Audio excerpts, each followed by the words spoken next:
வேலவனூர் YouTube channel நேர அனைவருக்கும் அன்பான வணக்கம். வெற்றிவேல் முருகனுக்கு அரோகரம். முன்னோர்கள் எங்களுக்கு சாபம் இருக்குது, நாங்கள் எங்களால் திதி கொடுக்க முடியல. ஆனால் அமாவாசை அன்னைக்கு நாங்கள் முன்னோர்களுக்கு வழிபாடு பண்ணுறோம். பசுமாடுக்கு அகத்திக்கீரை கொடுக்குறோம். ஒவ்வொரு நேரம் அகத்திக்கீரை கிடைக்கல, அதுக்கு என்ன பண்ணுறது?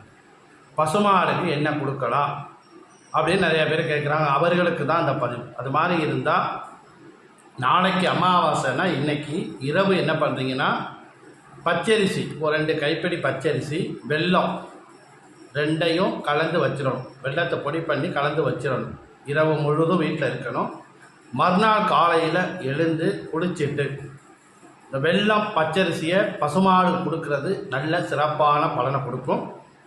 அகத்திக்கீரை எப்படி கொடுத்தா என்ன பலன் உண்டோ அதை விட 10 மடங்கு அதிகமான பலன் இந்த பச்சரிசி வெல்லத்தில் இருக்குது.